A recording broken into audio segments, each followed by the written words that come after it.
Hello guys, in this video, we will talk about the horrible story of Jallianwala Bagh Massacre. Once upon a time, India was under British colonial rule, and the Indian people were subject to harsh laws and restrictions that limited their civil liberties. In 1919, the British government passed the Rowlatt Act, which gave the colonial government the power to imprison Indians without trial and to limit their civil rights.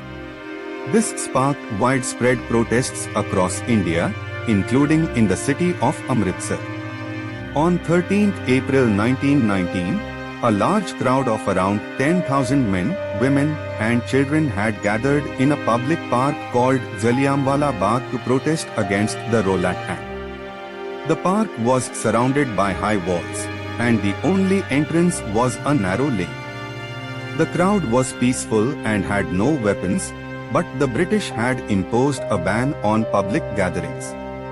General Reginald Dyer, a British Army officer, arrived at the scene with a group of soldiers and armored cars. He ordered his troops to block the entrance to the park and opened fire on the unarmed crowd without any warning or provocation.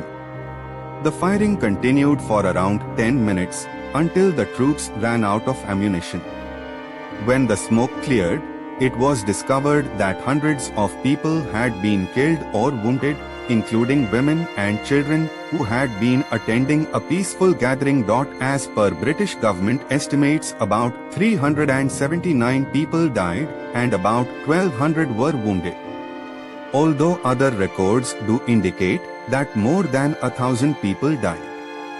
The massacre sent shockwaves across India and the world, and it led to a wave of protests against British rule.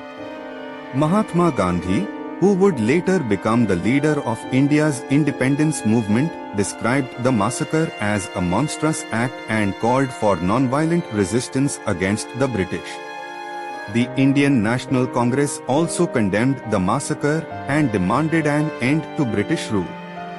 The British government initially tried to justify the massacre, but after widespread criticism, they set up a committee to investigate the incident.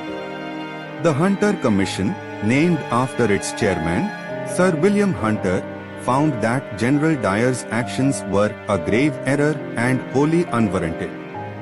Dyer was subsequently relieved of his command and forced to retire from the army.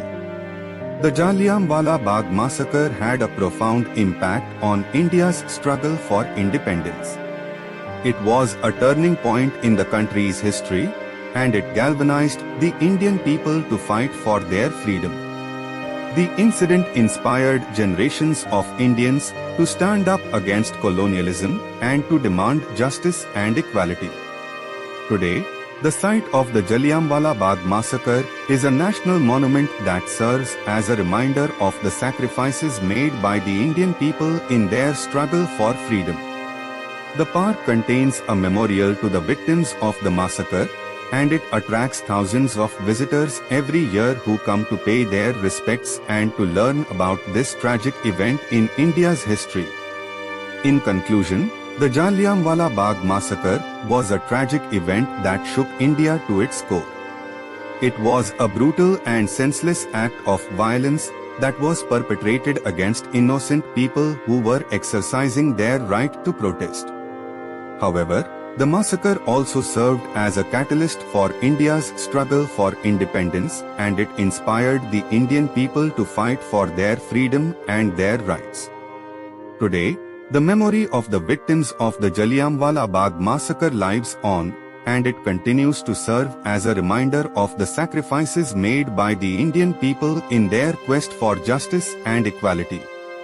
Okay guys, see you in the next video. Bye bye from Information School.